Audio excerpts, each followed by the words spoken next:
매일 성경과 함께하는 오늘의 큐티 시간입니다.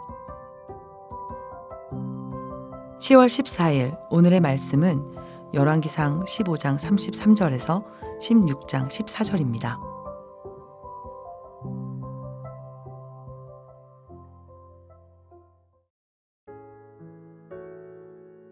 유다의 아사왕 셋째 해에 아히야의 아들 바아사가 디르사에서 모든 이스라엘의 왕이 되어 24년 동안 다스리니라. 바아사가 여호와 보시기에 악을 행하되 여로보암의 길로 행하며 그가 이스라엘에게 범하게 한 그 죄 중에 행하였더라. 여호와의 말씀이 하나니의 아들 예후에게 임하여 바아사를 꾸짖어 이르시되 내가 너를 티끌에서 들어 내 백성 이스라엘 위에 주권자가 되게 하였거늘 내가 여로보암의 길로 행하며 내 백성 이스라엘에게 범죄하게 하여 그들의 죄로 나를 노엽게 하였은즉 내가 너 바아사와 내 집을 쓸어버려 내 집이 느밧의 아들 여로보암의 집같이 되게 하리니 바아사에게 속한 자가 성읍에서 죽은즉 개가 먹고 그에게 속한 자가 들에서 죽은즉 공중의 새가 먹으리라 하셨더라.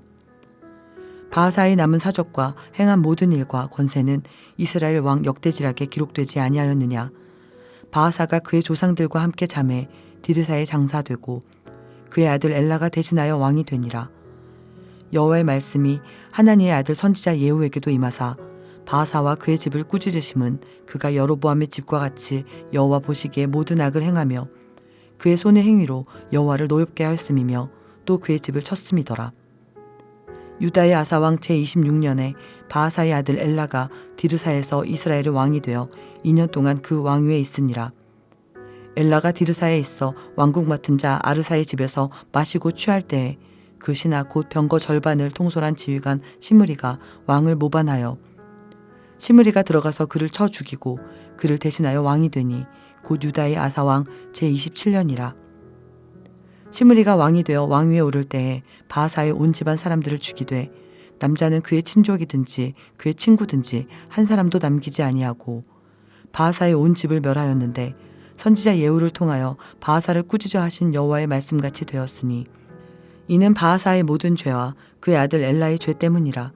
그들이 범죄하고 또 이스라엘에게 범죄하게 하여 그들의 헛된 것들로 이스라엘의 하나님 여호와를 노하시게 하였더라. 엘라의 남은 사적과 행한 모든 일은 이스라엘 왕 역대지락에 기록되지 아니하였느냐. 10월 14일 토요일 우리에게 주시는 오늘의 말씀은 열왕기상 15장 33절에서 16장 14절까지의 말씀입니다. 계속해서 북이스라엘 왕들의 이야기가 이어집니다.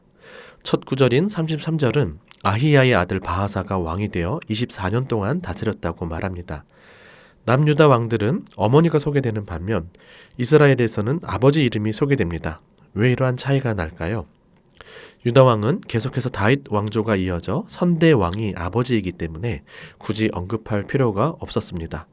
그러나 이스라엘은 달랐습니다. 계속해서 왕조가 바뀌기에 아버지 이름이 소개되는 것입니다.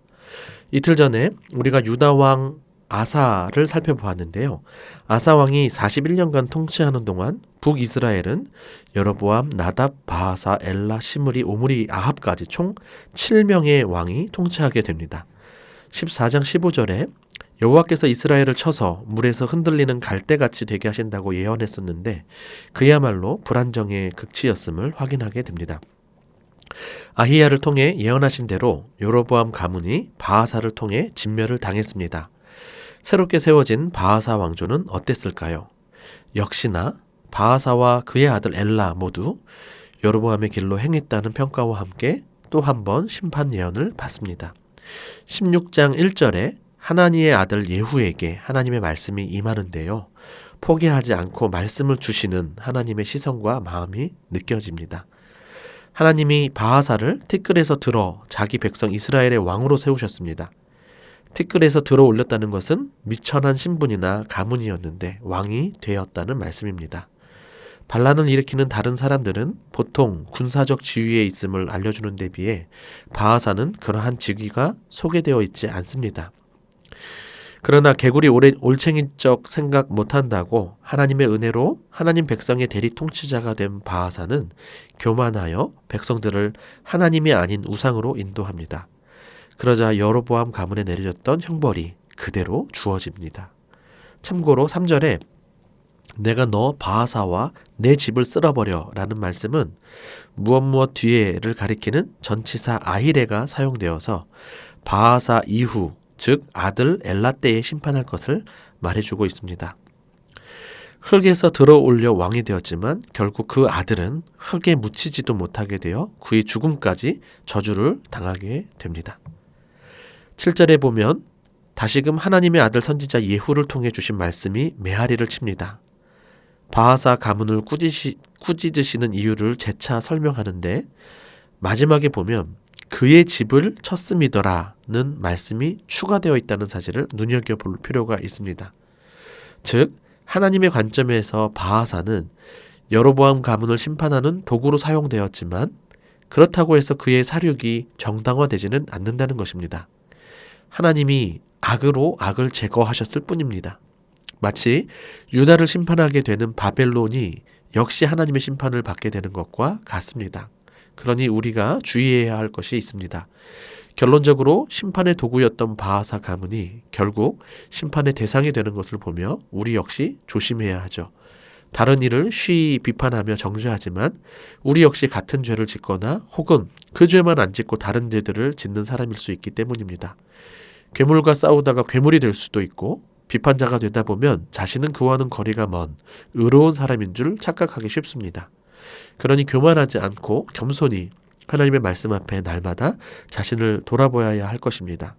특히 경고의 말씀을 전하는 말씀 사역자들은 더욱더 자신을 살펴야 하겠죠. 8절부터는 바하사의 아들 엘라에 대한 내용이 나타나는데요. 여로보암 왕조와 비슷하게 여로보암의 아들 나답처럼 바하사의 아들 엘라 역시 2년간 다스립니다. 실제로는 1년 조금 넘는 기간입니다. 9절에 보면 엘라가 왕국 맡은 자 아르사의 집에서 마시고 취할 때라는 시간적 배경을 설명해 주고 있는데요. 내일 본문인 15절을 보시면 당시 상황을 더 구체적으로 알 수 있습니다. 바로 이스라엘 백성이 기브돈에서 블레셋과 전쟁하고 있는 때라는 사실이죠. 다시 말해 전쟁 때에 왕이 술에 취해 있는 모습입니다. 가장 긴장해야 할 때이고 백성들은 왕의 선택에 의해 전쟁에 나가 목숨을 걸고 싸우는데 정작 왕 자신은 권력과 술에 취해 있는 상태이죠. 마치 다윗이 전쟁 중 밧세바를 간음했던 것처럼 지도자로서 무책임한 모습을 보여줍니다. 결국 그는 그가 가장 신뢰했던 왕국 맡은 자 아르사의 집에서 역시 신뢰했던 지휘관 시므리의 반역으로 인해 죽게 됩니다. 시므리는 후한을 없애기 위해 바하사 가문만이 아니라 그 친구들, 즉 바하사 가문의 측근들을 모두 멸하게 되는데 이 역시 12절에서 표현하는 대로 하나님의 말씀이 성취된 것입니다. 그리고 재차 그 원인이 죄 때문임을 알려주면서 13절에서는 그 죄를 더 구체적으로 명시해 줍니다. 바로 헛된 것들로 하나님을 노하게 하셨다는 것이죠. 여기서 말하는 헛된 것은 우상을 가리킵니다. 그렇게 이스라엘 왕들과 이스라엘 백성이 하나님을 노하게 했던 죄는 다름 아닌 우상 숭배였습니다. 아사가 우상 숭배를 척결했던 것과 대조적으로 북이스라엘은 이처럼 한결같이 우상 숭배의 역사가 단절되지 않다가 결국 아수르에 의해 멸망하게 될 것입니다. 여로보암의 죄, 그러니까 하나님을 바로 예배하지 못하고 우상을 섬기게 되어 헛된 것을 쫓다가 모두 멸망당해서 헛되게 돼버리는 그 길로부터 몸부림치며 벗어나야 합니다.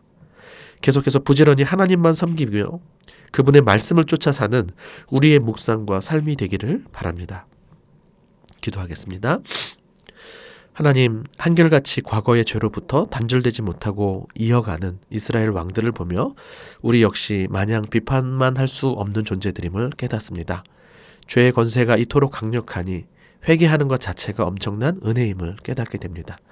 우리를 죄로부터 자유케 해주신 주님, 계속해서 우리를 성령과 말씀으로 지켜주시되 우리 속에 은밀하게 들어오는 우상들을 척결하여 주시고 세상에 통용되는 우상적 힘의 방식이 아니라 온 세상을 영혼의 관점에서 통치하시는 말씀의 방식으로 살아갈 수 있도록 도와주옵소서.